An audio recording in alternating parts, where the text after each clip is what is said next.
días, amigos, amigas, bienvenidos a la Junta Médica. Hoy, Leslie, buenos días. Vamos a hablar de una enfermedad del cáncer, pero de un órgano que está escondidito realmente. Por eso hemos sacado aquí a nuestro muñeco. Hemos sacado el chichovelo para verlo acá. Vamos a hablar del cáncer de páncreas. Es un órgano que está bien escondidito. ¿Lo vemos ahora? Vamos sacando. A ver, ¿dónde se encuentra el páncreas? Acá tenemos al hígado. Vamos sacando el hígado. Vamos sacando parte del intestino y encontramos al páncreas aquí ubicado, por atrás, por detrás de estos órganos. Y obviamente cuando comienza a alterarse, va a comenzar a comprimir esta zona, va a obstruir la salida de ciertas sustancias que salen del hígado y hace pues que la gente se sienta mal, dolor de barriga, se pone amarilla como un patito.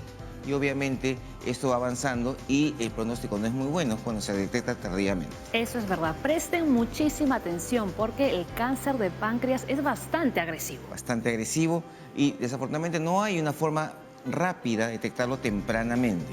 Pero ahora con los expertos vamos a ver cómo aparece, cómo se trata y todo lo que usted quiera saber sobre el cáncer de páncreas. No perdamos más tiempo, empezamos la Junta Médica.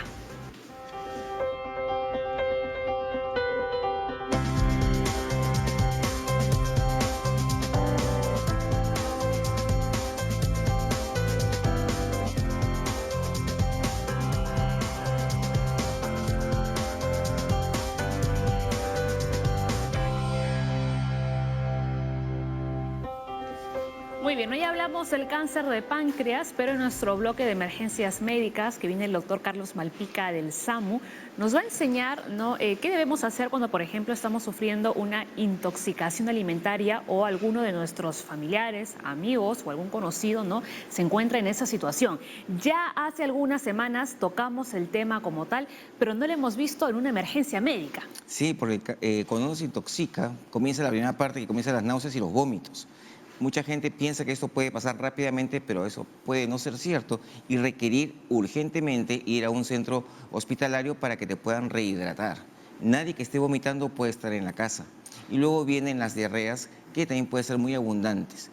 Existen unas bacterias que son muy fulminantes, algunas bacterias que podrían causarte la muerte en horas rápidamente, que no es lo frecuente, gracias a Dios, pero de todas maneras siempre hay que tener en cuenta, y ya veremos con el SAMU, qué hacer cuando comencemos con todos estos síntomas tan feos. Síntomas muy molestos además. Muy bien, como decíamos al inicio, ya hablamos del cáncer de páncreas, veíamos dónde estaba ubicado el páncreas, ¿no?, un poco escondido ahí en nuestro organismo, ¿no? Es un órgano no tan chiquito tampoco. Es como una lengüeta. Como una lengüeta que va a estar retroperitonealmente hasta hacia atrás. No lo puedo palpar rápidamente, sino porque está por detrás del hígado, detrás del estómago, está medio escondido, pero pues su función es bastante conocida. Es un órgano que produce la insulina. La insulina es la encargada de que la glucosa que uno esté comiendo y que pasa por la sangre entre a cada célula para que pueda tener energía. Pero también produce un montón de sustancias que permiten que uno pueda hacer una buena digestión, ¿no? Por ejemplo, está una sustancia que se llama lipasa, que hace que las grasas se puedan disolver, y un montón de sustancias mucho más. Y incluso cuando el páncreas se obstruye, se autodigiere, como que se autodestruye, porque las sustancias mismas van destruyendo estas sustancias que están en las células mismas del páncreas. Muy bien, y hoy hemos invitado a dos expertos. Por un lado, el doctor Humberto Liu, gastroenterólogo del Servicio de Gastroenterología del INEM, y el doctor Ramiro Fernández, cirujano oncólogo del Departamento de Cirugía de Abdomen, también del INEM. Muy bien. Antes de entrar con nuestro tema del día, quiero recordarles a nuestra audiencia que por si acaso también pueden ver el programa a través de la página web de TV Perú. Lo pueden ver aquí e internacionalmente. No hay ninguna parte del Perú y del mundo que no nos vean. Y recuerden que estamos en vivo, así que estamos esperando ya todas sus consultas sobre nuestro tema del día. Vamos con el dato 1. El páncreas es una glándula que participa en los procesos digestivos. Cuando sus células desarrollan mutaciones, aparece el cáncer de páncreas. Sí, justamente como te mencionaba, produce muchas sustancias que permiten la digestión. Una persona, por ejemplo, con pancreatitis no podría comer adecuadamente porque como está inflamado, todas las sustancias no van a salir. Hay que hacer un reposo gástrico para que el páncreas no funcione de más. Pero sin embargo, cuando comienza a haber cambios en la estructura celular, ahí es donde comienzan las molestias. Como el páncreas es como una lengüeta, tiene una cabeza y una cola. Hay un cáncer en la cabeza del páncreas y un cáncer en la cola del páncreas. el cáncer de la cabeza del páncreas, que está cerquita a la salida de la bilis, por parte de la vesícula, por ejemplo, se puede obstruir y hacer que la persona comience a tener bilis. ¿Y cómo me entero yo de que ahora tiene bilis? Porque se pone amarillo, cual patito. Ictericia. Y esta ictericia, por la bilirrubina alta, comienza a dar, por ejemplo, picazón, bastante picazón. ¿Uno puede vivir sin páncreas? No. En teoría no, porque tenemos que hacer suplementos de muchas cosas. Aunque O sea, el ahora trasplante ahí la única solución. Claro, pero ahora vamos a ser como expertos si nos pueden crear un páncreas artificial por ahí, que puede haber ahora. A ver, más cosas. La pancreatitis y la diabetes repentina son 2 factores de riesgo para la aparición del cáncer de páncreas. Sí, La diabetes mellitus. sí, bastante interesante porque hace una especie de trabajo excesivo, ¿no? Pero ya con cierta predisposición a que sus células comiencen a cambiar. Es como que le das chamba a alguien cuyo trabajo no había estado preparado y comienza pues a desgastarse mucho más de lo que normalmente hubiera desgastado si estuviera preparado. Algo así. Por último, por favor, el tercer dato antes de irnos a la Junta Médica. Ahí está. Es difícil detectar el cáncer de páncreas en su fase temprana. A menudo avanza sin síntomas y se extiende con rapidez a los órganos cercanos. Y ahí sería, doctor, ¿no?, la primera pregunta: ¿por qué es tan complicado la detección de este cáncer al inicio? Bueno, sucede con muchas enfermedades al final, ¿no? Como ustedes lo han mencionado, el páncreas es un órgano retroperitoneal, o sea, está recontra profundo en el cuerpo y de hecho para que dé síntomas tiene que manifestarse con la obstrucción de algún órgano adyacente y de hecho se requiere que haya cierto tamaño del tumor para que se manifieste clínicamente. Es decir, el páncreas tiene varias partes, la cabeza, el cuello, el cuerpo y la cola, y como ven en la gráfica, no es lo mismo la sintomatología que da en la cabeza que da en la cola. Generalmente la sintomatología del cáncer de páncreas temprano es absolutamente asintomático, es fortuito. Por ahí se describe que por ahí puede haber una dispepsia, se puede confundir con una gastritis, un malestar, pero generalmente no da síntomas. Y generalmente a estas alturas es un hallazgo incidental por cualquier otros motivos. Cuando da síntomas, quiere decir que el tumor ha alcanzado ciertas dimensiones y eso se manifiesta clínicamente, o sea, con algunos signos específicos. Por ejemplo, en la cabeza del páncreas es la parte que más está en contacto con una parte del intestino que es el duodeno y generalmente ahí pueden causar obstrucciones de las vías biliares, o sea, la tubería donde se excreta la bilis y el paciente se pone amarillo, lo que llamamos ictericia. También puede eventualmente horadar o infiltrar el duodeno y causar sangrados. Y eventualmente en ciertos tamaños muy grandes puede estenosar el duodeno y causar obstrucciones. Eso en la cabeza. Pero, por ejemplo, hay tumores de páncreas que se dan en la cola, que es la colita, la parte más final. Y ahí el cáncer puede crecer, crecer, crecer y casi no da molestias. La agresividad del páncreas depende, perdón, la agresividad del cáncer depende en qué parte está el tumor del órgano. Bueno, cuando uno hablamos de agresividad, eso tiene una repercusión que nosotros le llamamos en oncología el estadiaje. De hecho, cuanto más estadiaje, es peor. Eso va con un riesgo de mortalidad. A diferencia de todos los tumores del tracto digestivo, como el estómago, el colon, el estadiaje del cáncer de páncreas está relacionado a la penetración del tumor en relación a las capas del estómago o del colon. Cuanto más penetra las capas, peor es el pronóstico. Pero el cáncer de páncreas no tiene capas. Entonces, el estadiaje está dado directamente bajo 2 parámetros. El parámetro del tamaño del tumor y el parámetro de la infiltración de los vasos que están muy cerca al páncreas. Y eso le da el pronóstico. Otros también es el grado de los ganglios y de las metástasis. Doctor, ¿usted qué opina? Bueno, realmente el cáncer de páncreas, como comentó bien el doctor Liu, es un tumor que tiene agresividad, sí, no solamente por la localización en los que están en la cabeza, son los que suelen dar los síntomas, y aquellos que están alejados en la cola son aquellos que realmente demoran tiempo en expresarse. Pero también hay un factor importante que es y que se está viendo en la investigación, es la parte de la genética. La genética de estos tumores hace de que es como si la programación de estas células las hace más agresivas que otros tipos de tumores del tracto gastrointestinal. Por eso es que tal es así que cuando ya llega el paciente con síntomas, generalmente estamos hablando de pacientes con enfermedad que está avanzada, lo que no significa de que sea un paciente con enfermedad incurable. Eso es importante que la gente lo sepa. Un paciente puede llegar con una enfermedad avanzada, pero existen tratamientos que pueden darle la chance a este paciente de recuperarlo y entrar a una cirugía. Al inicio yo preguntaba si era posible o no vivir sin páncreas. Actualmente se podría decir que en casos seleccionados En algunos podría casos, ¿no? Como hacerse el decía intento. Leslie, no, o sea, es un poco complicado. podría hacerse. Claro, o sea, sin páncreas y sin medicación actual, en la medicina actual es imposible. Ajá. Pero existen medicamentos que son hormonas, porque el páncreas tiene dos funciones. Secreta hormonas que regulan nuestro azúcar en la sangre, de ahí que los pacientes que tienen diabetes, por el tema de una insuficiencia pancreática endocrina que se llama, no es por una falta de regulación de insulina, ¿no? Pero también una función exocrina que es la que permite al páncreas segregar sustancias para digerir aquello que comemos. Entonces, cuando se retira el páncreas se pierden estas dos funciones. Cuando se retira por completo se pierden estas dos funciones, pero se pueden suplir con medicación. Entonces, el paciente sí, teóricamente puede vivir, pero son casos muy seleccionados y no es que todo paciente con un tumor o un cáncer de páncreas se le quita todo el páncreas, ¿no? Sí. Una de las preguntas que la gente siempre se hace porque escucha mucho del cáncer de páncreas, ¿existe algún examen que me puedo hacer para predecir que puedo tener cáncer de páncreas? Ya, ese es un tema muy importante.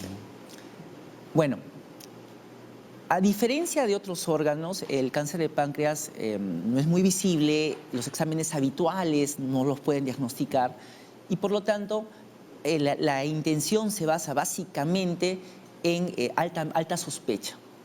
Entonces, esa alta sospecha en cáncer está relacionada, como dijo el doctor Ramiro, a un tipo de pacientes, un 10% de todos los cánceres de páncreas, que pueden tener alguna relación genética.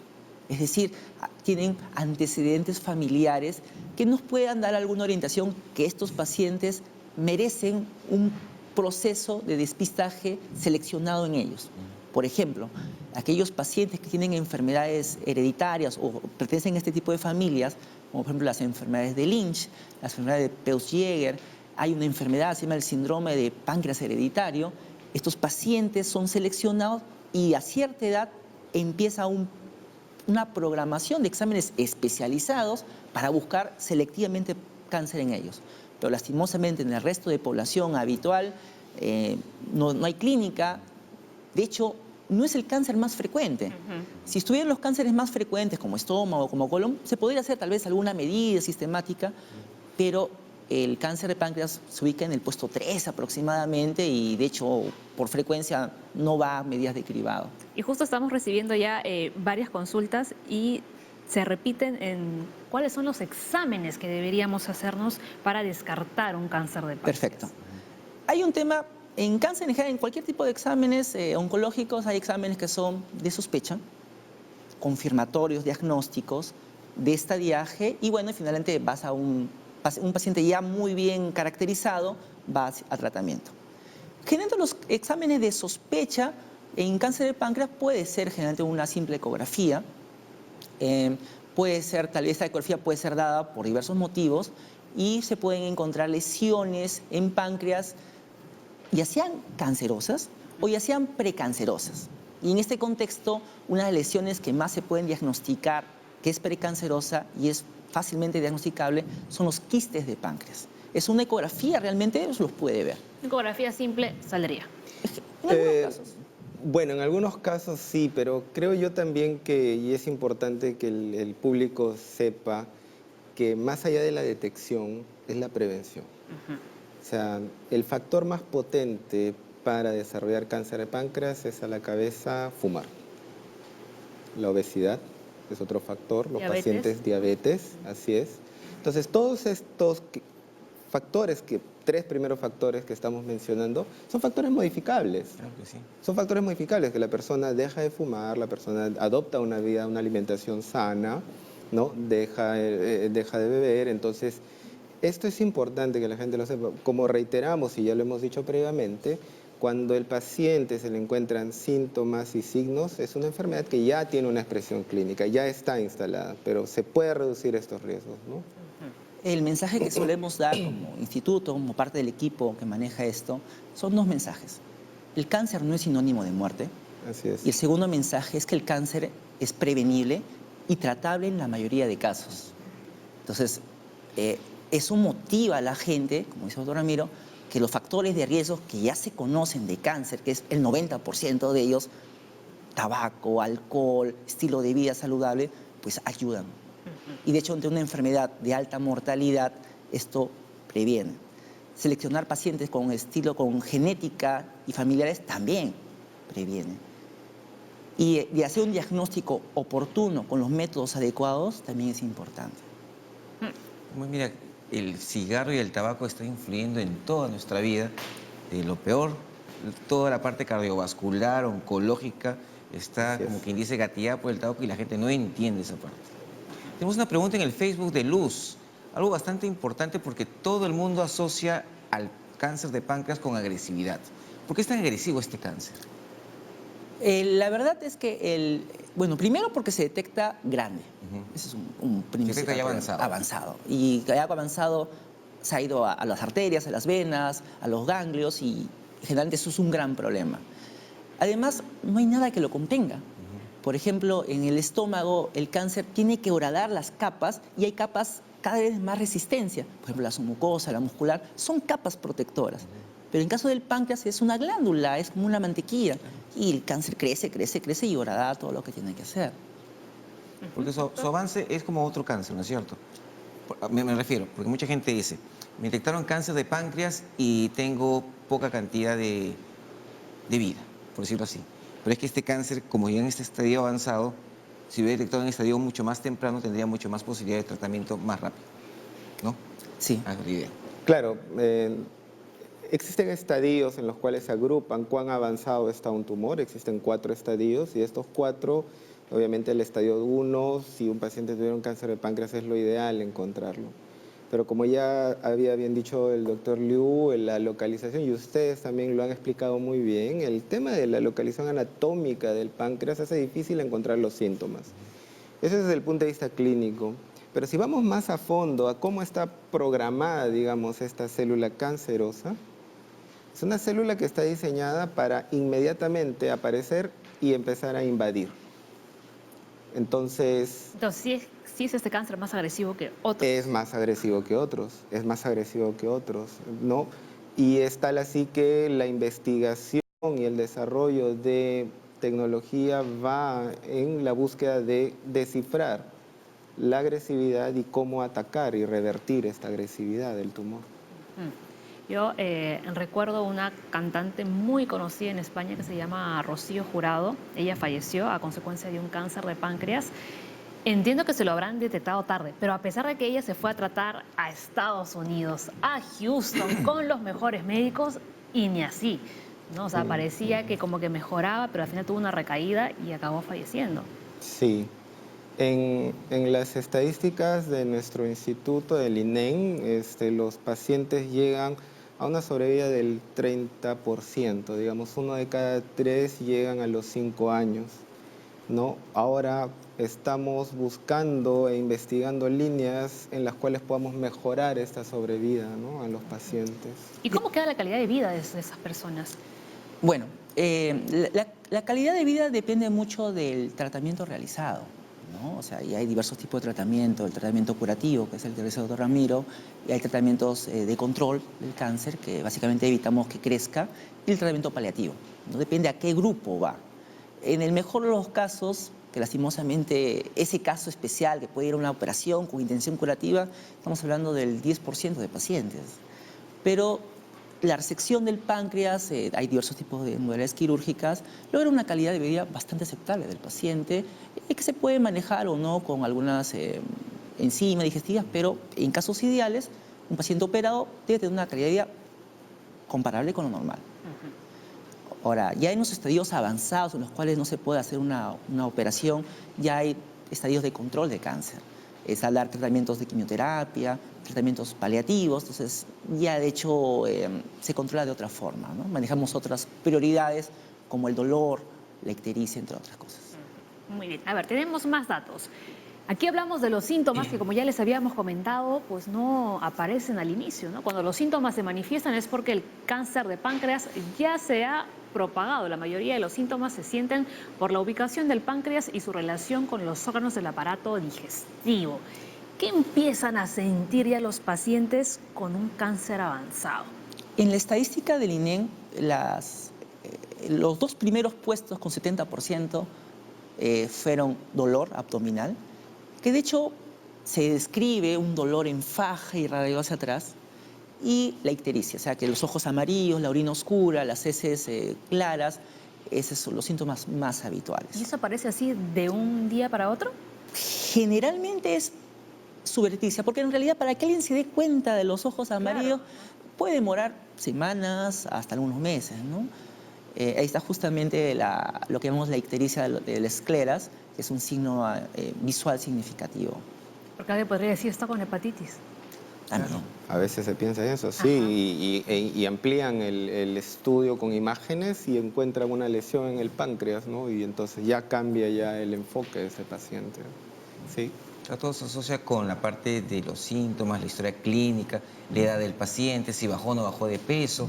Porque mira, dentro de los síntomas del cáncer de páncreas tenemos ictericia, dolor abdominal, pérdida de peso, pérdida del apetito, náuseas, vómitos, agrandamiento de la vesícula biliar o del hígado y obstrucción del conducto biliar. Cuando llega al hospital, por ejemplo, alguien que está ictérico, cual patito, que ha bajado de peso, mujer, mayor, uno dice cáncer de páncreas, cáncer de vía biliar, cáncer de vesícula. Esa zona que es la principal, es lo que más nos orienta a sacar una ecografía rápidamente. Exacto. Ahí justamente hablamos del tema de los métodos diagnósticos, que fue pregunta del televidente. Y antes de continuar, doctor, esta baja de peso así, que supongo que debe ser algo como que es rápido, ¿no? La gente come normal, pero no asimila los alimentos. Exactamente. No asimila, o sea, come, a veces no hay ni inclusive diarrea, pero su metabolismo es muy alto. Muy alto. Ajá. Respecto a los métodos diagnósticos del cáncer de páncreas, de hecho, hay sospecha por uno que otro examen, como una ecografía, una tomografía simple, pero de hecho, al páncreas estar muy detrás en la cavidad abdominal, existen métodos diagnósticos que se tienen que hacer para asegurar que el paciente tiene una lesión pancreática. Entonces, en un algoritmo sencillo, se puede decir que el pilar diagnóstico en cáncer de páncreas es una tomografía dinámica en fase pancreática. Ese es el método de elección. La resonancia en este caso no ha logrado superar la tomografía, salvo en circunstancias que el paciente sea alérgico al contraste. Y de ahí viene lo más importante. Una vez que la tomografía muestra una alta sospecha de imagen en una lesión en el páncreas, un detalle importante, que es importante decirlo, este paciente requiere sí o sí una biopsia del páncreas. Y en este hecho hay que aclarar de que la biopsia no va a diseminar el cáncer. Lo que va a hacer una biopsia es confirmar que una lesión en el páncreas, que no toda lesión del páncreas es cáncer. Hemos encontrado tuberculosis en el páncreas y otras enfermedades, pancreatitis crónica, pero la biopsia es importante. Esta biopsia generalmente se hace con un examen especializado, pues en un instituto ya hace como 10 años, que es la ecoendoscopía con punción. Se toma una muestra muy pequeña con una hoja muy delgadita y eso se analiza. Y con esas células que se encuentra, se obtiene un diagnóstico confirmatorio. Doctor Sí. Fernández, ¿por qué la gente le tiene pánico a la biopsia? ¿De dónde salió esa creencia de que va a diseminar el cáncer? Sí, esa es una muy buena pregunta y es importante también que se haya tocado por un tema de educación, ¿no?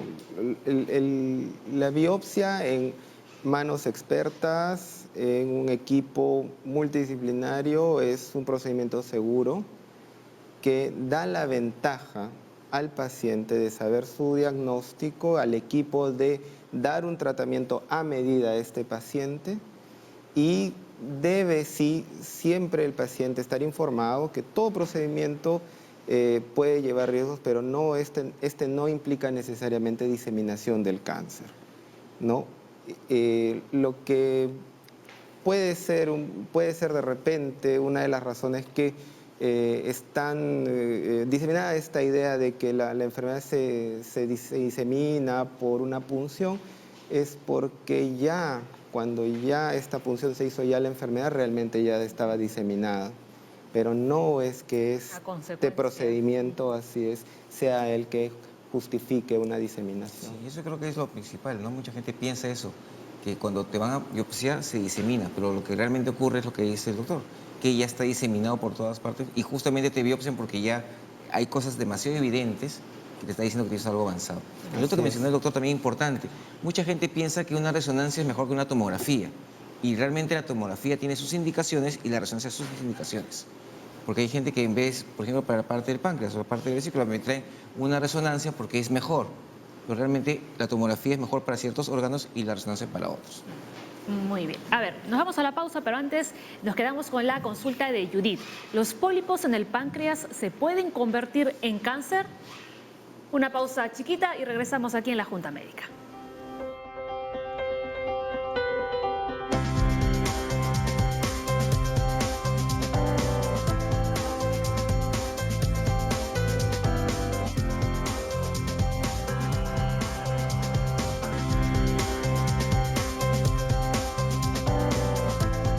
Junta Médica hablamos del cáncer de páncreas, uno de los más temidos realmente por la población, aunque como decía el doctor Liu, se ocupa en el puesto número 13 En frecuencia, en frecuencia. porque mortalidad está en segundo puesto. Mortalidad segundo en frecuencia en el 13. A ver, Judith les consultaba lo siguiente. ¿Los pólipos en el páncreas se pueden convertir en cáncer? Ya, esta es una pregunta muy, muy interesante. Hablamos de que en cáncer generalmente evolucionan largamente y hay que aclarar un pequeño detalle. El páncreas es un órgano que tiene varias estructuras. El 95% es parénquima y un 5% son los ductos que drenan las enzimas al intestino. El cáncer viene de los ductos. El más frecuente, el adenocarcinoma, viene de los ductos pancreáticos. Entonces, cuando hablamos de los pólipos, hay pólipos de estómago, pólipos de colon, de vesícula, pero en páncreas hay un grupo de lesiones que se llaman las lesiones preneoplásicas. De este grupo se han descrito una que es prácticamente muy difícil de ver, que es la neoplasia intraepitelial pancreática, casi no se ve, pero la que sí se ve y podría ser catalogada como pólipo es uno que se llama la neoplasia papilar intraductal mucinosa, que son literalmente pequeños pólipos dentro de estos tubitos y secretan moco, literalmente. Esta lesión se considera como una lesión preneoplásica y generalmente tiene que ser operado. Entonces, ¿los pólipos pancreáticos se biopsian? ¿O cómo hacen? Hay varios métodos diagnósticos porque en realidad son muy chiquititos y debemos usar todo nuestro arsenal diagnóstico para intentar llegar al punto. Justo con el doctor Ramiro conversábamos de que hay diferentes técnicas. La iconoscopía con punción es una de ellas, pero a veces no se puede. Y unas técnicas que hay actualmente en el mercado, es, por ejemplo, y que vamos a tener en el instituto dentro de muy poquito, es la endomicroscopía confocal. O sea, uno lo que hace, entra al duodeno con el endoscopio y mete un tubito muy, muy delgado a través de los ductos pancreáticos y teóricamente uno puede llegar a la papila y es un microscopio. O sea, sin biopsia uno puede mirar la estructura celular y puede llegar a un diagnóstico. Es una... Entonces, por ejemplo, si tienes pólipos en la vesícula, usualmente te dicen que hay que chequearlos cada 6 meses o cada año. ¿En este caso es igual? ¿O yo tengo pólipos en el páncreas, ya tengo que ir a que me sigan evaluando? Sí, debería ir directamente a una evaluación especializada. Perfecto. Doctor Ramiro, ¿de acuerdo? Sí, completamente de acuerdo. La ecoendoscopía y la biopsia permiten hacer una aproximación a estos pólipos y también hay unos criterios que nos permiten saber si estos pólipos deben ir a cirugía o pueden ir a observación, ¿no? No es lo más frecuente tener pólipos en el páncreas. Sin embargo, en el INEN, en un equipo multidisciplinario, tanto con gastroenterología, medicina oncológica, radioterapia, radiodiagnóstico, ¿no? Tomamos una decisión así, una junta médica, y vemos si este paciente puede tener una cirugía o no, ¿no? Porque hay criterios específicos para decir qué paciente con un pólipo debe entrar a una cirugía de páncreas, porque es una cirugía que tampoco está exenta de riesgos, es una cirugía grande. No es tan fácil. Así es. Y como decían ustedes, solo algunos califican, no todos van a Así pasar es. por el quirófano. Así es. A ver, ¿cómo se puede manifestar el cáncer de páncreas? Por un lado, por una pancreatitis aguda, pero también por la diabetes mellitus. Así es. La más frecuente es la diabetes mellitus de aparición tardía, O repentina. repentina en un paciente que no ha sido necesariamente obeso. O sea, un paciente normal, sin criterio de prediabetes, hace diabetes, ¿no? Entonces, ese es un criterio para evaluar el páncreas, O sea, ¿no? un paciente, por ejemplo, que ha tenido una buena calidad de vida, con Buen buenos cuidado, hábitos de diabético. vida y de pronto debuta con una diabetes. Ujú. Ajá. Más Sin una aún, causa aparente. sin una causa Ajá. aparente, ¿no? Y le encuentran un páncreas adelgazado, chiquito, es un buen indicador para buscarle por lo menos a este paciente. Yo pensaba un páncreas rechoncho, ¿No? muy gordito. Mira. El tema de esto es que, por ejemplo, cuando hay un tumor en la cabeza de páncreas, lo que hace es atrofiar el cuerpo y la cola. Entonces, lo que se ve es justamente eso. Así como estamos viendo en la imagen. A ver si la Oh. podemos poner aquí para verla un poquito más grande. Ahí está, ¿no, doctores? Ahí lo ven. Ah, ok. ¿no? Bueno, Bueno, ese es un esquema de la diabetes. diabetes, Sí, ¿no? así es. Así pero es. sí es cierto que los pacientes diabéticos como tal, o sea, los diabéticos de larga data también pueden hacer inflamación crónica del páncreas y hacer cáncer de páncreas. También ese es otro factor de riesgo importante, ¿no? Muy bien. Teníamos la consulta de otro televidente, José, nos llamó desde San Martín de Porres. ¿Las personas con cirrosis al páncreas son más propensas a desarrollar cáncer? Ya, el término no está perfecto, pero es válido. A ver, La traducción. la traducción. Así como en el hígado, actualmente la principal causa de cirrosis es el hígado graso, que con el tiempo se puede hacer fibrosis, y la fibrosis severa del páncreas, del hígado, se considera cirrosis. Hay un mecanismo que se está evaluando cada vez más, que así como en el gordito puede tener el hígado con grasa, puede tener el páncreas con grasa, lo que se llama la esteatosis pancreática. Y eventualmente un hígado, un páncreas con grasa, puede hacer pancreatitis crónica, que es fibrosis en el páncreas, que lo que podría llamarse algo así como toda pancreatitis crónica, ya sea la causa, ya sea la gordura o algunas enfermedades que dan pancreatitis crónica o el alcoholismo, que también puede dar, cualquier inflamación crónica del páncreas puede dar cáncer de páncreas. Interesante. ¿Y cómo sé si tengo yo mi páncreas grasoso?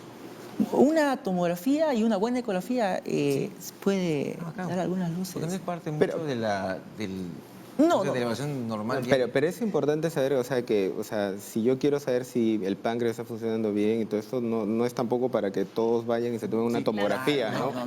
no. Ojo, no, hay síntomas, signos y formas de evaluar clínicamente y guiar a qué paciente puede estar desarrollando un tema de pancreatitis crónica.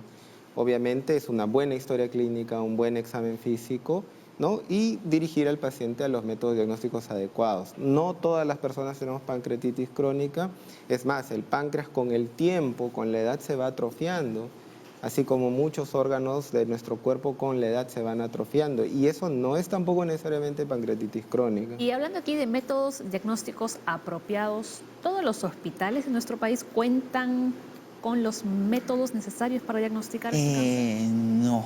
No necesariamente todos. Sinceramente todos. Se requiere, una cosa que ha dicho Ramiro, es el equipo multidisciplinario. Aquí estamos, una pequeña parte del equipo multidisciplinario que está en el hospital. Está el nutricionista, el psicólogo, el radiólogo, el médico oncólogo.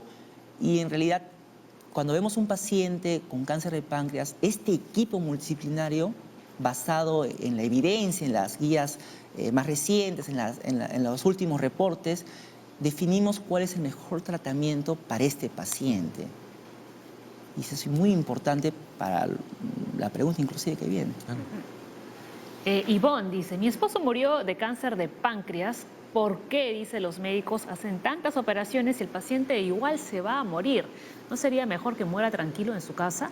Mi esposo sufrió un montón con tanta cirugía y al final fue para nada, dice ella. Bueno, lamento, Ivonne, que hayas tenido que pasar por un momento tan doloroso como es perder a un ser querido, sobre todo con una cirugía de una enfermedad tan agresiva. Pero es importante saber que no todos los pacientes igual se van a morir. ¿no? Hay pacientes que esta cirugía bien seleccionada, bien indicada, puede darle la chance de buscar una curación, ¿no? Y cuando hablamos de la cirugía estamos hablando de un momento, digamos, culmen, un momento pico del tratamiento del paciente, pero no es el único momento. En todo el tiempo, en toda la línea de tiempo del que el paciente llega a un hospital, requiere un manejo, sea con medicina oncológica, radioterapia, luego la cirugía y probablemente luego medicina oncológica, dependiendo de lo que haya. Ciertamente, sobre la experiencia que cuenta Ivonne, este es un paciente que probablemente haya tenido complicaciones, probablemente, pero lo que sucede es que esta es una cirugía que es de alto riesgo también. No quisiera alarmar, pero es una cirugía que también tiene riesgos, tiene mayores riesgos que, por ejemplo, operaciones entre comillas más simples, ¿no? Sin embargo, cuando esta operación se lleva en centros de referencia, en centros de tercer nivel, con buena experiencia, con manejo, estos riesgos se disminuyen considerablemente. Por eso es también importante seleccionar centros que tengan la experiencia y que tengan el volumen de manejo de esta enfermedad. ¿Y a cuántas operaciones se puede someter un paciente con cáncer de páncreas? Depende de la enfermedad. Si estamos hablando del cáncer de páncreas, por ejemplo, como el cáncer común, comúnmente conocido como adenocarcinoma, es ideal en la primera cirugía. O sea, la primera cirugía de resección es la que dictamina toda la evolución del paciente. No hay dos oportunidades. Por eso es importante que sea en centros de alto volumen, centros que sean centros de referencia en esta enfermedad. Pero si es otro tipo, por ejemplo, los pólipos, ya que se había preguntado, el paciente puede entrar a una segunda o una tercera intervención, dependiendo de factores como la edad, la reserva de este paciente fisiológica, etcétera, ¿no? Muy bien, bueno. Y justamente podemos ver eso también con esta pregunta que nos hace Leslie. Leslie. Una persona diagnosticada con cáncer de páncreas en estadio 4 puede recibir tratamiento o ya no. Yo creo que lo primero que habría que hacer es individualizar a cada uno. Exacto. ¿No es cierto? Así es. Y cada uno, de acuerdo, si está en estadio 4, dependiendo qué órganos ha tomado, vemos la mejor alternativa. Lo que se hace, como dijimos, en tratamiento hay diversos tipos de tratamiento. Aquel que se puede operar con indicación curativa, aquel que se puede controlar y aquel paciente que en verdad la enfermedad está muy avanzada y en ese paciente se tiene que buscar la calidad de vida. Entonces, ¿qué son los parámetros que generalmente el paciente con cáncer de páncreas busca como calidad de vida? Primero es el dolor. En el hospital, por ejemplo, tenemos una unidad de dolor que da tratamientos, hay un plan A, B, C hasta el Z. Entonces el paciente requiere lo suficiente para que no tenga dolor y mantenga una gran calidad de vida. Hay un montón de medicamentos. Otra cosa que el paciente generalmente se queja es de la ictericia, porque cuando está muy amarillo empieza a tener escozor. En la piel, ¿verdad? Le Ajá, pica. le pica la piel, exacto. Entonces, hay medicamentos, pero también hay drenajes de la vía biliar, ya sean internos, como la CEPRE, o externos, a través de drenajes percutáneos, que drenan la bilis. El paciente agradece eso. Y lo otro es el tema, posiblemente, lo que más es el tema nutricional. Y de hecho, se pueden, dependiendo de la magnitud, se pueden dar complementos alimenticios para mantener al paciente lo mejor nutrido posible. Y la calidad de vida siempre va a ser lo más importante en este estadio que es bien complicado. Muy bien. Otra consulta, la de César. Tengo un familiar de 68 años que hace 10 fue operado de cáncer de páncreas. ¿Hay posibilidad de que el cáncer vuelva después de tantos años? Desde hace 3 meses su piel tiene una coloración amarilla y ya ha bajado de peso. Bueno, sí, existe la posibilidad. Este es un paciente que probablemente ha tenido una cirugía con una intención curativa y se ha logrado, no es lo que nosotros llamamos un sobreviviente de largo tiempo. Sin embargo, siempre puede volver. Como habíamos dicho, todo está en la programación de estas células. Puede regresar. Ahora, que tenga 3 meses una coloración amarilla de la piel y con baja de peso, es importante que el familiar de César vaya a un hospital, ¿no? Y que tenga atención oncológica para su seguimiento, ¿no? Y determinar por qué está ese problema. Porque si bien de cáncer, cuando hablamos de cáncer es muy difícil hablar de una cura definitiva, generalmente los médicos cuando ya han pasado unos 10 años, 5 o 10 años, podríamos decir que casi en un 100% se venció a la enfermedad.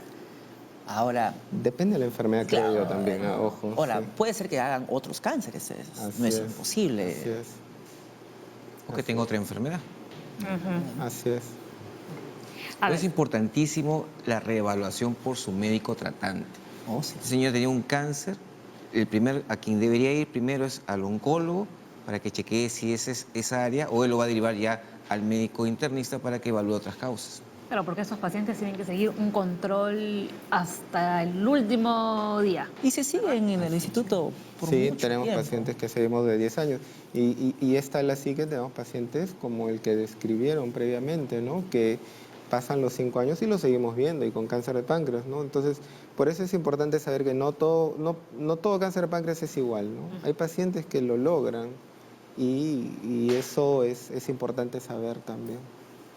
Muy bien, a ver, es importante conocer el estadio de la enfermedad y determinar si el cáncer de páncreas se puede extirpar por medio de una cirugía. La cirugía del cáncer de páncreas es muy compleja, ya sea si es una extirpación parcial o total del órgano. Así es. Una, entre comillas, buena noticia que tenemos en los últimos años a este tipo de pacientes, a saber, de cada 100 pacientes, solamente 10 pacientes pueden ser operados en nuestra realidad, es muy poquito. Respecto al estadiaje, Permíteme, ¿y eso es por la capacidad resolutiva? no, o por el estadio. estadio?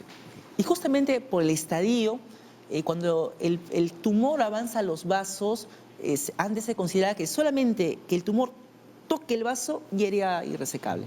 Pero actualmente se ha considerado un grupo especial de estos pacientes en el que el tumor puede tocar el vaso y aún ser operable, lo que llamamos los borderline, que es una nueva área de investigación que eventualmente va a lograr que ciertos pacientes que antes ya no se les podía ofrecer nada puedan, en casos muy seleccionados, ofrecerse algún tipo de tratamiento previo, un tratamiento previo que es la quimioterapia neoadyuvante. Muy bien. ¿Algo que añadir, doctor? Vamos Sí, con la es pregunta. que sí, es importante saber que si en la tomografía, en la evaluación que se hace, se dice que el paciente no es candidato a cirugía de forma primaria, no significa que ya no hay nada que hacer. O sea, se le puede ofrecer un tratamiento de neoadyuvancia. ¿Qué significa neoadyuvancia? Significa antes de la cirugía. Ayudar antes de la cirugía a que este tumor reduzca, reevaluar, y si este paciente tiene la opción de resección, entrar a cirugía. Y se ve que estos pacientes es un grupo que se puede rescatar, ya no solamente en los borderline o aquellos que se llaman en el límite de la resecabilidad, sino también aquellos también localmente avanzados. También se está buscando este tipo, y también se están logrando una buena cantidad de respuestas, y todo esto gracias al manejo multidisciplinario. O sea, sí se puede, ¿no? Quedan otros grupos de pacientes que también continúa la investigación y qué podemos hacer para ampliar la sobrevida. Incluso en los estadios 4 que reciben quimioterapia, hay algunos pacientes que también no logran curarse, pero pueden estabilizar y cronificar la enfermedad. Nos vamos a la pausa, pero antes, como siempre, leemos la consulta que se va a responder después. Marco, cada vez que ingiero alimentos se me hincha el estómago. ¿Esto es un síntoma relacionado a problemas con el páncreas? Y empiezan las preguntas ya. El miedo de la gente. Así es. Vamos al corte y regresamos con el doctor Carlos Malpica del SAMU. Ya volvemos.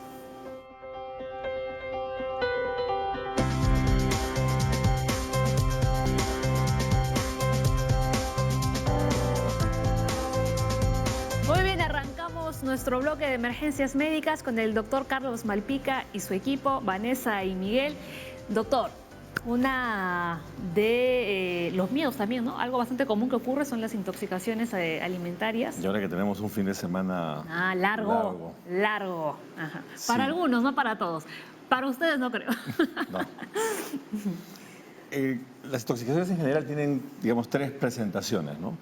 Una de las más frecuentes es la de náuseas, vómitos, diarrea.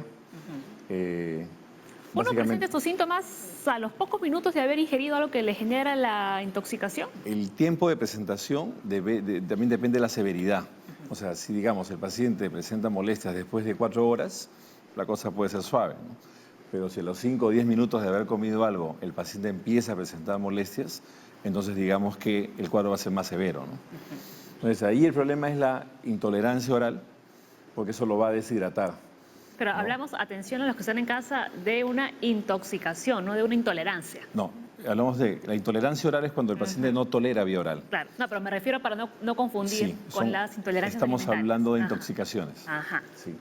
Ahora, lógicamente, si estamos en una reunión y son varios, 2, 3 los que empiezan a presentar síntomas, tenemos que pensar que hay algo que puede ser un tema masivo, ¿no? Algún alimento que ha estado en mal estado Sí. y han consumido todos. Exactamente, ¿no? O a veces hay contaminaciones, ¿no? Con insecticidas, por ejemplo, ¿no? Que también dan síntomas muy parecidos. Pues si hay un paciente mal, no hay problema, pero si estamos en una reunión y hay más de uno, pues hay que parar la oreja porque podemos estar frente a un evento masivo. La segunda manifestación es la urticaria, que son las ronchas y la comezón, la picazón. Igual, el tiempo de presentación puede ser en minutos o puede ser incluso después de algunas horas. Ahora, ¿por qué algunos sí, algunos pacientes sí, otros pacientes no? Hay un grupo de pacientes que se llaman los pacientes atópicos, ¿no? O alérgicos, que digamos tienen más predisposición o van a hacer reacciones más severas. Entonces, acá lo que estamos simulando es una urticaria. Y la urticaria también tiene manifestaciones o severidades, ¿no? No es lo mismo tener urticaria, digamos, de acá a media hora, una hora, que el paciente inmediatamente debute y presente dificultad para respirar, por ejemplo, cambios en el tono de la voz, el paciente empieza a ponerse afónico, o que hay algún estridor o pitillo en el momento que pasa el aire. Eso es grave, porque podemos progresar rápidamente a lo que se llama un edema de glotis y esos casos pueden ser mortales. Esos requieren atención médica inmediata. O asistimos a un centro de salud cercano o llamamos al 106 al SAMU. Y la tercera manifestación, que es menos frecuente, es la del edema angioneurótico. Se hinchan labios, lengua, párpados. Y ahí lo vemos generalmente porque ahora que estamos en época de gripe, digamos, en el cambio estacional, la gente va con mucha frecuencia a la farmacia y le pide en la farmacia que le receten. Entonces, mucha gente es alérgica a los antiinflamatorios no esteroideos, que son derivados de la aspirina. Ahí está el diclofenaco, ketorolaco, ketoprofeno, naproxeno. Y lo que hacen son reacciones alérgicas severas. Muchas son por automedicación. Entonces, ahora que tenemos un feriado largo, preferible no automedicarse, porque a veces toman una cosa por otra, ¿no? Y lo peor que puede pasar es de que no solamente no les haga efecto, sino que terminen intoxicados. Ahora, generalmente los padres se asustan más cuando hay una intoxicación en niños que en adultos. Bueno, lo que pasa es que los niños son más propensos, digamos, a hacer casos graves. Aparte, el adulto es un poco a veces más estoico, sobre todo a las mujeres, ¿no? Pero a veces sucede que al niño le pica, por ejemplo, y el papá no le hace caso, ¿no? O la mamá no le hace caso.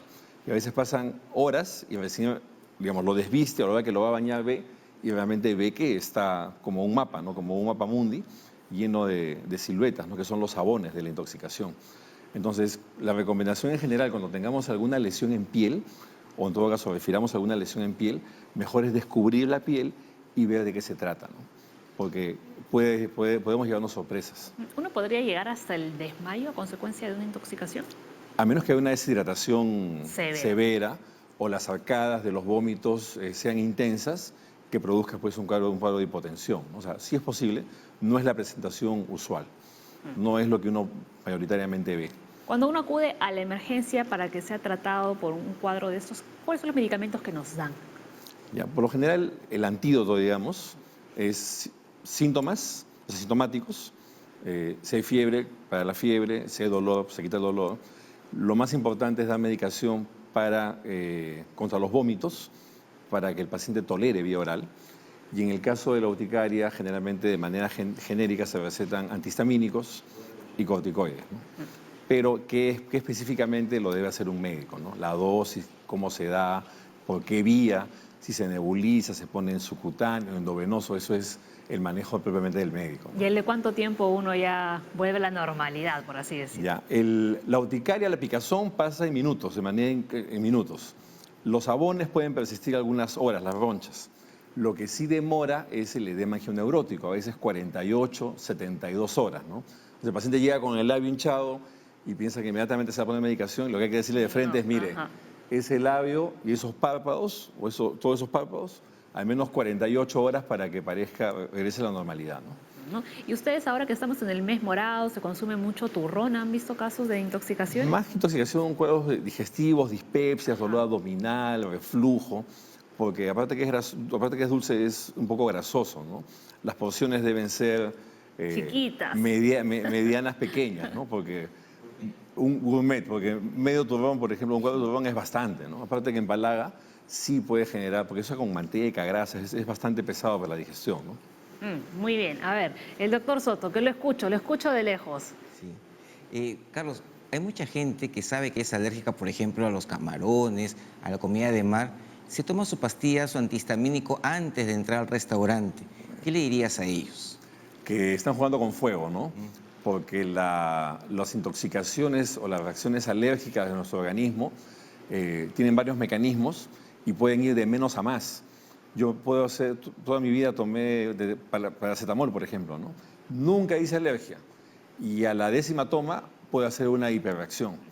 Entonces, si es alérgico a los mariscos, camarones o tiene una alergia específica identificada, la mejor recomendación es no lo coma. O sea, no lo consuma porque se está poniendo en peligro, ¿no? Comentábamos hace unos minutos, por ejemplo, ¿no? En Estados Unidos ellos usan mucho el maní. Sí. Y acá hay muchos productos importados.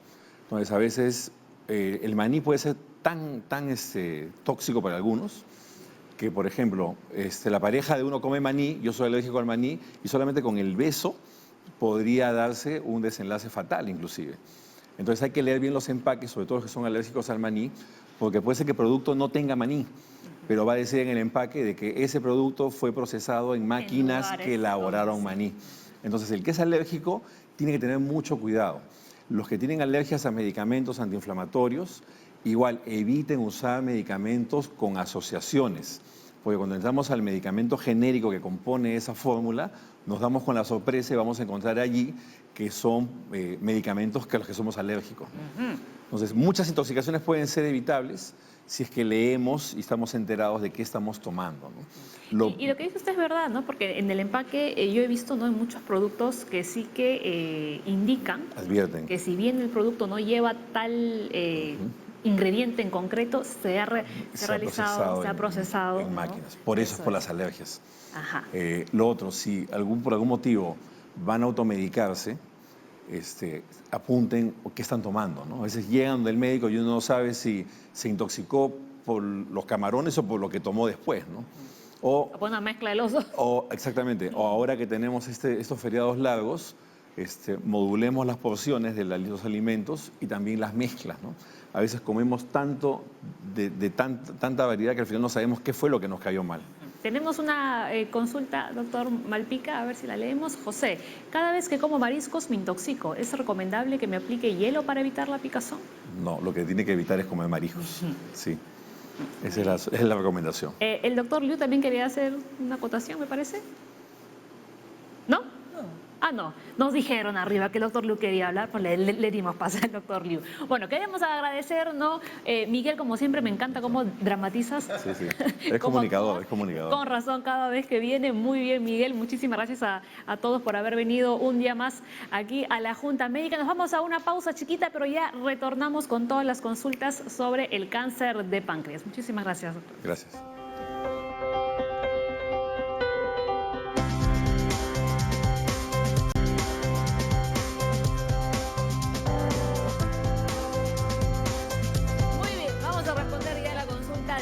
Que se había quedado en el tintero antes de irnos a la pausa.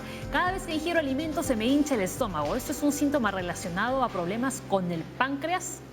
Bueno, Marco, lo primero es que tienes que saber que el cuerpo humano no es una máquina procesadora de alimentos. Entonces, hay que comer saludable para tener una adecuada digestión. Entonces, uno de los mitos es yo como lo que quiero y tengo gases y estoy enfermo. Entonces, si uno come saludablemente, las probabilidades de tener mala digestión o dispepsia son mínimas. Ahora, Marco, con 54 años yo te haría otra pregunta.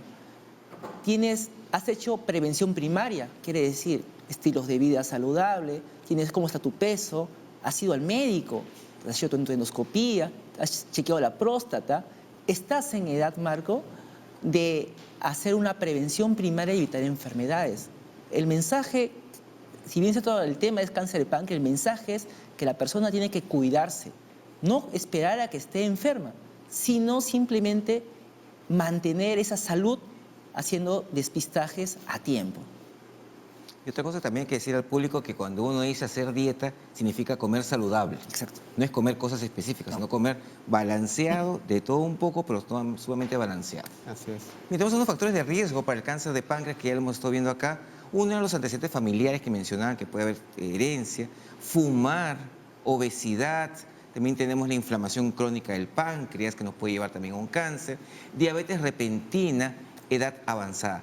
Esa diabetes repentina es bastante frecuente escuchar ese tipo de cosas, que apareció de golpe, sin una causa, como decías tú, que no era gordito, que no tenía hipertensión, que era alguien delgado, con buen estilo de vida, pero que tenías, me imagino, algo genético de base. Hay algunas diabetes específicas que son gente no obesa, pero de hecho debe ser un diagnóstico diferencial, siempre tener en cuenta en el médico que lo evalúa, sobre todo en el médico inicial, ¿no? O sea, diabético, bueno, puede ser estas enfermedades raras, pero cáncer siempre debe estar metido. O sea, hay pacientes que soy diabético y mi médico general me ha dado metformina, pero sin mayor otra evaluación. Entonces eso es importante. Y con esa edad avanzada, ¿cuánto es el porcentaje de jóvenes que hacen cáncer de páncreas? Porque la mayoría, yo he visto mucha gente y la mayoría son mayores y adultos mayores. ¿Hay jóvenes con cáncer de páncreas? Sí hay jóvenes con cáncer de páncreas, pero no es lo más frecuente. Generalmente son pacientes más de 60 años para arriba, pero hemos visto pacientes con 30, 40 años que han tenido cáncer de páncreas. Pero estos generalmente son de este grupo, que es el 5% de pacientes que tiene un factor hereditario, que no es igual a genético. No es igual a genético, ¿no? Hereditario, o sea, tiene el padre, la madre con antecedentes de cáncer de páncreas. Lo que sí quisiera hacer hincapié en las imágenes que se han puesto de todos estos factores que han mencionado, sí pondría a la cabeza el tema de fumar. Primero pondría fumar como el factor más fuerte de riesgo, así es. Porque como habíamos dicho, antecedentes familiares, 5 a 10% de los pacientes realmente son los únicos que tienen un trasfondo familiar. Pero fumar, o sea, si nosotros agarramos el cigarro, vamos a ver que puede crear un cáncer en cualquier parte de nuestro cuerpo. Sí. Y eso es importante también saberlo. No, muchas veces pensamos, fumar es igual a cáncer de pulmón, pero eso no es cierto. Fumar es cáncer en cualquier parte del cualquier cuerpo. órgano, realmente. Así es. También es importante en el tema del tabaco, que si bien es cierto, hay una relación entre la cantidad de tabaco y cáncer, en realidad nuestro mensaje es claro, cero tabaco. Muy bien. A ver, continuamos con las consultas. Habíamos recibido una larguita. Tairi dice, tengo piedras en la vesícula y pancreatitis. Me sugirieron que me haga una colangioresonancia o CEPRE. ¿Qué me recomiendan? ¿Debo operarme los cálculos en la vesícula o primero tratar las enfermedades del páncreas? Bien. Bueno, a ver, la primera causa de pancreatitis en el Perú es los cálculos vesiculares, cálculos de la vía biliar. Ciertamente, si una persona tiene una pancreatitis, una inflamación del páncreas diferente al cáncer de páncreas, primero lo que se debe hacer es buscar resolver el tema de si hubiera un cálculo impactado en la vesícula o no. Y el manejo de la pancreatitis no es quirúrgico, es un manejo médico, básicamente. Entonces, que se le haya sugerido una colangioresonancia o una CEPRE es una buena aproximación para ver si hay algún cálculo residual o no, ¿no? Pero sí es importante que un diagnóstico de pancreatitis sí sea visto en un hospital de un nivel de resolución importante, ¿no? Porque el manejo es también especializado, es un manejo especializado de gastroenterología, cirugía. Y aquí que estamos hablando ahora de tratamientos médicos, ¿qué le dirían a pacientes que abandonan, ¿no?, los tratamientos médicos y optan por de repente ir de la mano de una medicina tradicional o estas piedras magnéticas o tantos tratamientos que vemos, ¿no?, hoy en día en las calles? Bueno, ok, sí. Yo creo que hay un mensaje importante que el público debe conocer y es que Cuando se habla de medicina natural o medicina tradicional, tiene un rol probablemente accesorio si es que pudiéramos asignarle uno, pero la evidencia muestra que, por ejemplo, en cáncer de páncreas no hay un rol curativo.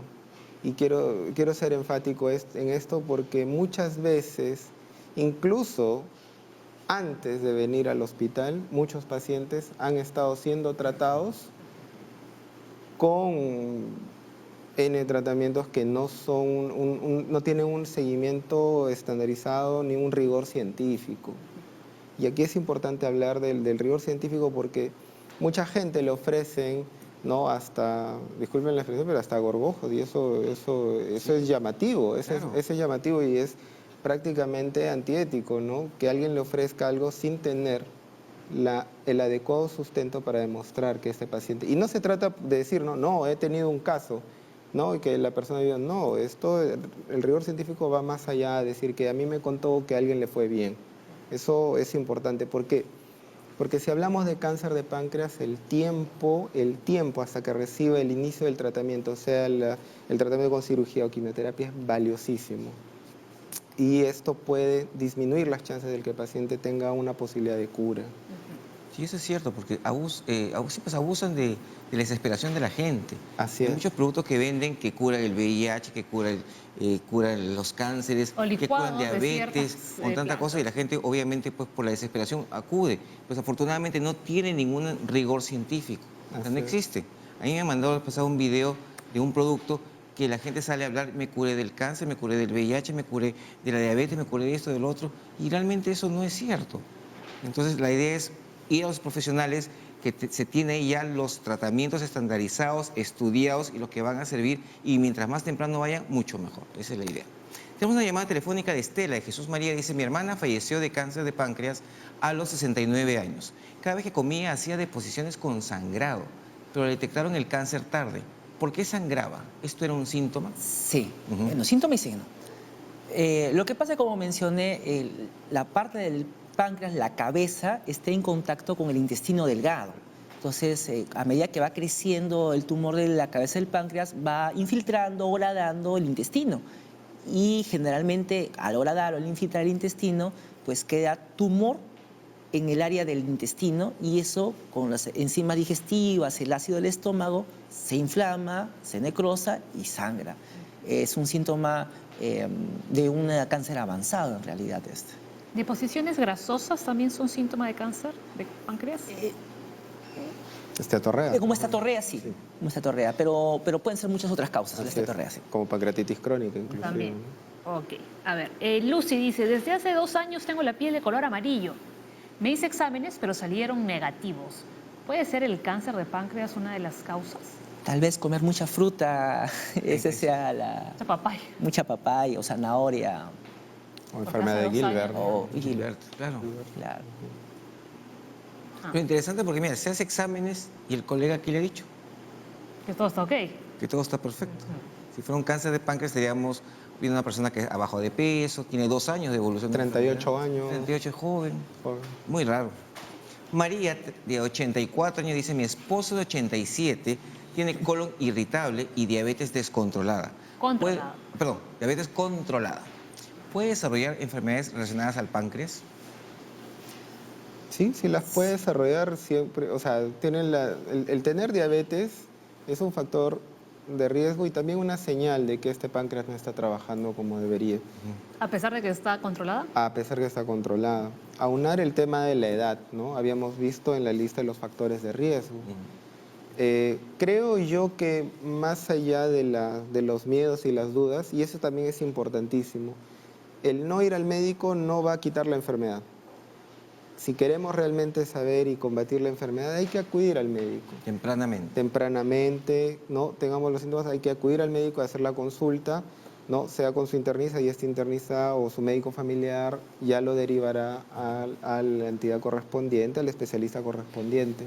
Pero él puede, ¿no? Y la naturaleza de esta junta médica es informativa, pero es importante que los pacientes vayan con su médico y él genere un plan diagnóstico para el paciente, ¿no? Una consulta. Hay mucha gente diabética en nuestro país, bastante diabéticos, pero no hay tanto cáncer de páncreas para la relación de diabético, porque mucha gente está diciendo, yo soy diabético, me puede dar cáncer de páncreas. Bueno, ahí hay unos datos Cuéntanos. interesantes. En Estados Unidos, por ejemplo, que hay muchos más obesos y diabéticos, están en una incidencia de aproximadamente 10 por 100.000, 12 a 10 por 100.000. En el Perú estamos en una relación de 3.4 por 100.000. Pero, por ejemplo, de hecho, si uno compara, la obesidad en el Perú está aumentando. Y el año pasado el Hospital Sabogal dio una estadística bien simpática. Hablaba de que para ellos el cáncer de páncreas había aumentado un 27%. Entonces, bueno, tal vez simplemente es porque se está diagnosticando más, eso es lo más probable, pero de hecho se están dando las condiciones en el Perú, sobre todo por el estilo de vida poco saludable, en que puede esto aumentar. Muy bien. A ver, Margui dice, a mi hija le hicieron la operación de Whipple hace 3 años y hasta ahora está en chequeos permanentes. ¿Puede regresar el tumor en el páncreas? ¿Cómo debe ser su alimentación? Nos faltó la edad. ¿Qué cuidados debe tener? Su tumor fue benigno y no recibió quimioterapias. Ah, sí, ahora tiene 15 años. Y al ladito dice, ¿en qué consiste la cirugía de Whipple? Ok. Sí, la operación de Whipple o duodenopancreatectomía, como es su nombre así largo, involucra resecar parte del duodeno o parte del estómago. El duodeno es como este marco que rodea la cabeza del páncreas. Resecamos la cabeza del páncreas, la vía biliar, porque hay que recordar que tanto el conducto que drena el páncreas como el conducto que drena la bilis del hígado confluyen en el duodeno. Y hay que retirar la vesícula biliar en aquellos pacientes que lo tengan. Entonces, es una cirugía grande y en algunos casos se puede resecar incluso una vena que recoge toda la sangre del intestino y que se dirige hasta el hígado. Entonces, en líneas generales, esto es lo que consiste la operación de Whipple. Ahora, la operación de Whipple es una operación que, reitero, requiere un manejo multidisciplinario y bastante experiencia en el equipo para poder llevar a la cirugía con el mayor éxito posible. Ahora, respecto a la pregunta Sí, la de sobre... Margui. A ver si Margui, la ponemos de nuevo. Que le han hecho a su hija la cirugía y se le puede regresar el tumor nuevamente. Sí, y yo quiero comentar algo. Si bien es cierto, estamos hablando del cáncer de páncreas clásico, hay tumores del páncreas que tienen en mayor o menor medida un potencial de malignidad. ¿Ok? En el caso de Margui hay que ver si es que este es un tumor que es frecuentemente en mujeres jóvenes o niñas, que es muy probablemente que lo sea el sólido pseudopapilar. Pero Su hija tiene 15 años. 15 años, así es. Pero no es el adenocarcinoma de páncreas, ojo, el cáncer de páncreas clásico. Este es otro tipo de tumor. Es muy probable que sea otro tipo de tumor. No conozco a la hija de Margui, pero es muy probable que lo sea. Ahora, si fuera este el caso, es un tumor que necesita un seguimiento a largo plazo. Porque puede volver, sí puede volver, pero es muy poca la frecuencia en que regrese este tumor. Y si lo hiciera, ¿no?, se puede reoperar. Entonces, mi consejo es que se siga, que la hija de Margui se siga chequeando, por la pregunta de cómo debe ser la alimentación. Es una alimentación adecuada, normal, si es que la función pancreática, que generalmente en las personas jóvenes se mantiene, Alimentación puede balanceada. tener una alimentación balanceada. Cuando el función normal es balanceado, lo normal debe ser lo balanceado. Sí, sí. A ver, Araceli dice, si a una persona le han extirpado el 30% del páncreas, ¿puede desarrollar cáncer en un futuro? ¿Hay relación? Bueno, ¿por qué le habrán extirpado el 30% del páncreas? Tal vez es por alguna otra causa, ¿no? Pero en realidad, cuando se dan las condiciones necesarias para que el páncreas dé un tumor, estas condiciones se dan en todo el páncreas. O sea, una parte puede dar el tumor, pero otras pueden estar casi a punto de darlo. Entonces, por eso los chequeos en pacientes operados de cáncer de páncreas son muchos años, porque podría en alguna otra parte formarse en una tierra de cultivo otro tumor. Claro, pero yo creo que aquí la pregunta es, o sea, si me han quitado parte de mi páncreas, ¿eso me va a dar un cáncer más adelante? Depende. Si es por una causa benigna, la respuesta es posiblemente no. No, ajá. Ahora, pero si la han hecho por un tipo de tumor, tal vez en la otra parte podría tener... Ahí sí podría- haber. Ahora, y la aparecer. cirugía tampoco es un factor de riesgo para desarrollar cáncer de páncreas tampoco, ¿no? O sea, no por la cirugía, ¿no? Si hay un Pero volvemos como que al ambiente... tema de la biopsia también, ¿no? Así es, Ajá. así es, así es. Si yo tengo un cáncer en la cola y me sacan ese pedazo de cáncer, ¿puedo tener después cáncer en cabeza de páncreas? Sí, Sí, puede ser, sí, puede ser. puede. Puede ser, es posible. Tampoco es lo más frecuente. Los cánceres de páncreas clásicos, como lo conocemos, es poco frecuente que sean multifocales. Ojo, ¿no? Pero si, por ejemplo, es este tipo de tumores que ya están premalignos de estos pólipos que habíamos conversado previamente, sí es importante nuevamente continuar el chequeo, Claro. ¿no? Porque como esto es una enfermedad del ducto, puede generar otro tipo de tumor, ¿no? Bien, tenemos otra consulta de Elizabeth en el Facebook. Dice, mi papá murió a los 42 años de cáncer de páncreas. Desde hace unos meses estoy sintiendo unas molestias en el lado izquierdo del abdomen. ¿Qué examen puede hacerme para descartar cáncer? Tengo 49 Vamos años. a recordarles. Es una buenísima pregunta, sobre todo por la edad del papá. En el Perú, para el adenocarcinoma, la edad es entre 60 y 70 años, el promedio. 42 años, como mencionamos, es muy joven. Entonces, lo más probable es que haya estado en relación a algún gen mutado, y de estos hay varios.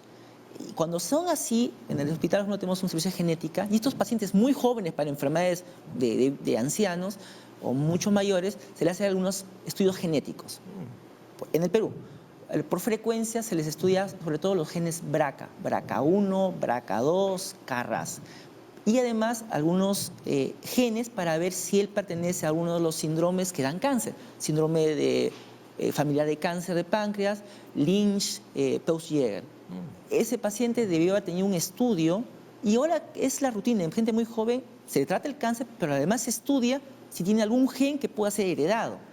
Y si lo tiene el hijo, de hecho, sí, un control muy estricto. Ahora, ¿Y la, a qué buscarle a ella, hacen? entonces. Ajá. Sí. Ahora, la ventaja es que en el equipo multidisciplinario también el médico genetista, el especialista en medicina genética también es parte de, y muchos hospitales, incluyendo el INEM, tienen especialistas en medicina y genética.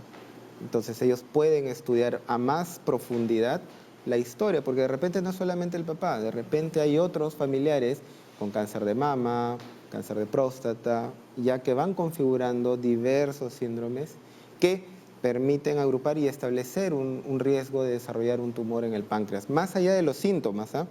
Porque, ojo, volvemos al mismo punto de los síntomas, ya significa expresión de una enfermedad que ya ha crecido, ¿no? No necesariamente avanzada. Pero si nosotros podemos establecer el riesgo sobre la historia familiar del paciente, le podemos dar una consejería genética. Claro. O sea, y además de este estudio genético que le podría ayudar a Elizabeth, una ecografía estaría bien para descartar. Posiblemente una resonancia o una colonoscopia por la edad. Sí, es paciente Claro. que debería ser evaluado. Ir a su gastroenterólogo, su internista. Esa era mi pregunta. ¿Qué que el INEM básicamente dan pacientes con descarte de neoplasias o con neoplasias para manejar? Ella que no tiene nada, ¿podría ir a detección diagnóstico? Hay un servicio, hay un departamento de detección y diagnóstico. Podría ir, tranquilamente. Sí, las puertas están abiertas. Cuando hay mucha carga Necesita. familiar, se puede ir a genética para que le sigan el caso. Así Ok, es. perfecto. Camucha dice, hace 2 años tuve pancreatitis y me retiraron la vesícula porque me encontraron un quiste de 3 milímetros. ¿Qué posibilidad tengo de desarrollar cáncer? Un quiste de 3 milímetros de la vesícula. La vesícula debe ser, ¿no? Bien avispado para mirar. Eso es acá. Sí. Bueno, es un quiste bastante pequeño, ¿no? Si bien es cierto, los datos son pocos. Es chiquito, ¿no? Si hubiera una pancreatitis o una pancreatitis y un quiste en el páncreas, el hecho que hayan retirado la vesícula está bien. Porque por un pequeño quiste del páncreas de 3 milímetros que cause pancreatitis no es lo más frecuente. Menos en el Perú, que lo más frecuente es que sea por barro biliar, enfermedad de la vesícula biliar, ¿no? Posibilidad de desarrollar cáncer con un quiste de 3 milímetros en el páncreas, bastante baja.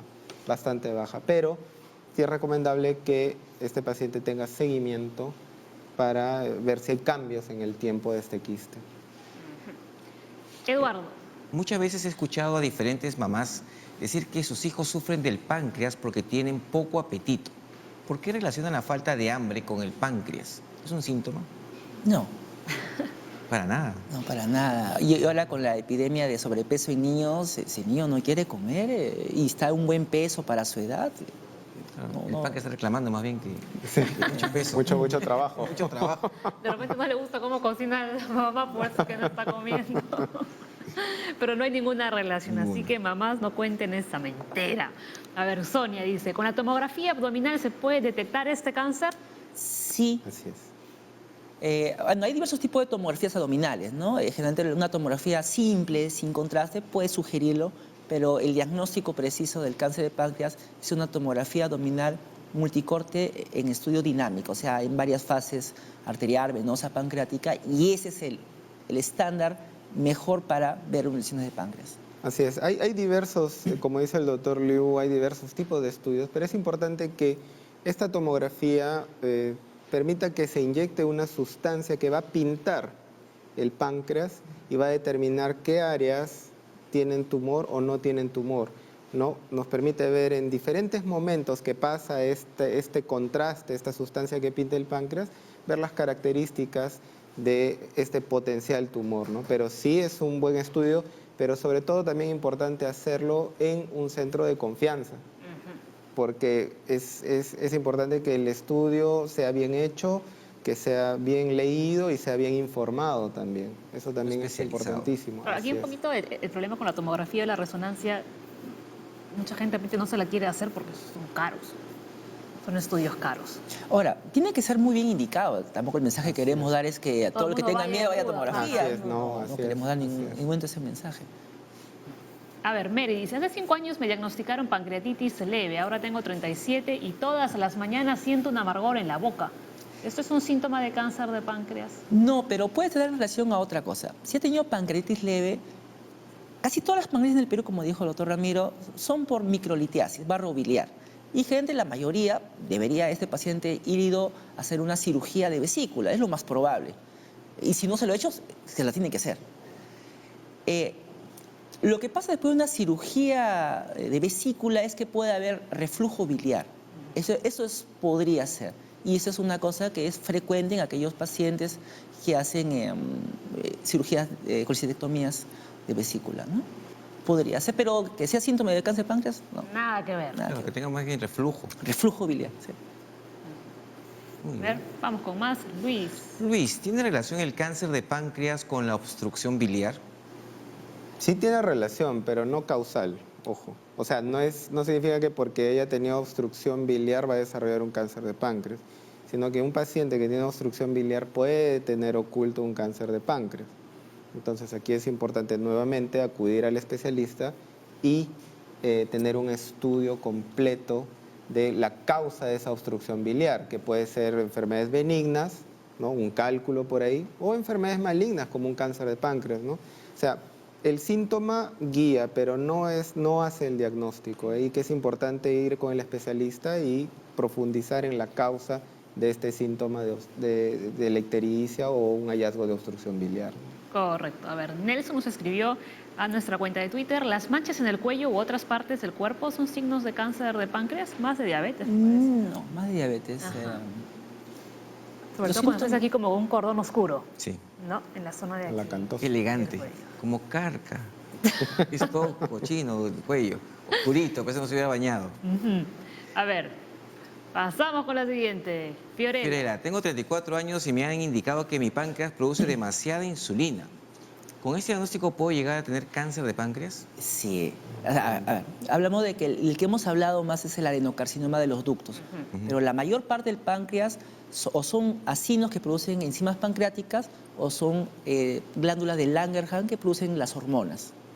Ahora, hay diversos tipos de tumores y de hecho, cuando una persona joven empieza a tener episodios de hipoglicemia, o sea, se le baja el azúcar y se le hacen dosajes de la hormona insulina y están altos, una buena probabilidad es que la paciente tenga un pequeño tumor que esté generando la insulina, que se llama un neuroendocrino, un insulinoma. Insulinoma. Debería tener ¿Recomendaciones para Fiorella?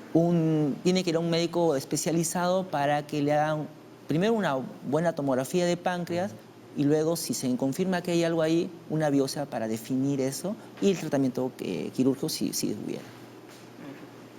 A ver, Ana dice, si el cáncer de páncreas no presenta síntomas, ¿cómo podemos identificarlo? ¿Qué personas son más propensas a hacer un cáncer de páncreas? Un poco ya como que de resumen, ¿no?, de todo lo que hemos comentado en el programa.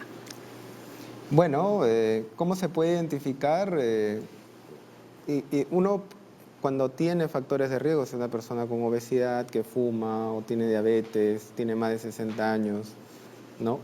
Esta persona debería primero abandonar estos malos hábitos y hacerse controles seriados con su médico, sea el internista o médico de familia. Si se encontrara esto, una sospecha de un cáncer de páncreas, lo va a enviar con un gastroenterólogo, con un cirujano, para poder dar el manejo definitivo en un centro especializado, ¿no? Tenía una segunda pregunta, creo. Sí. Ya nos quitaron la pregunta, todavía no acabó la junta médica. Ahí Ok, está. ¿qué personas son más propensas? Las que habíamos conversado, ¿no? Aquellas personas que fuman, que tienen obesidad, que tienen diabetes, que tienen antecedentes familiares, aquellas personas de más de 60 años, son aquellas que están más propensas, ¿no? Lo importante aquí es aquellas cosas que podemos modificar, quitarlas de nuestro día a día, de nuestros hábitos, ¿no? Eso va a disminuir considerablemente el riesgo de desarrollar enfermedades como el cáncer de páncreas, y no solo el cáncer de páncreas, enfermedades neoplásicas, enfermedades de cáncer y también enfermedades cardiovasculares, porque hay que recordar que el cigarro también influye en las enfermedades del corazón, cerebro, riñones, ¿no? Y como siempre digo, ¿no?, al final cambiar los hábitos, que son los modificables, es lo que más Así es. cuesta. Lo más. Porque una vez que la gente ya le han diagnosticado la enfermedad, es como que, bueno, ya no me queda otra, pues, ¿no?, que tengo que Así seguir es. el tratamiento. Hay que operarse, hay que seguir quimios, ¿no? Y es el más barato. Es el más barato, Así es el método más barato y el más natural de Y todos. encima es el más saludable. Así es, el más natural, el más saludable de todos, ¿no?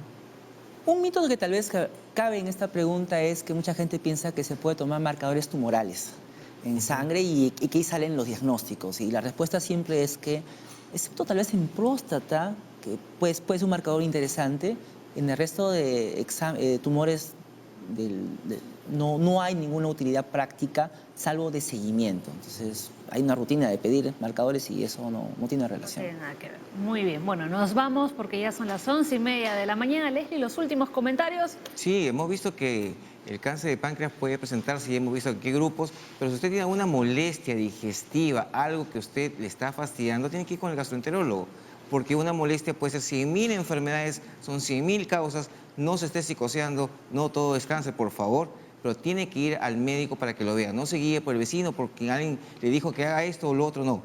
Un síntoma es igual ir al médico, quien le va a dar el mejor tratamiento si es que tuviese algún problema. Así que, por favor, acuda a su médico. He dicho. Pero el médico en vivo y en directo, no el Sí, doctor Google. Sí, no, doctor Google, Sí, sí. ni por WhatsApp tampoco, al Importantísimo. médico Así es. en directo. Así es, hay Muy que bien. examinar, hay que examinar. Hay que ver al paciente, Hay que ver al porque a veces paciente. recibimos consultas, ¿no?, de televidentes que nos dicen, hace 3 años, hace 4 años no tuve esto y todavía no he ido al médico a verse. No, y te preguntan al final, ¿qué tuve?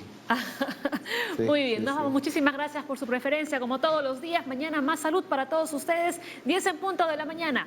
Buen martes. Chao. Vamos.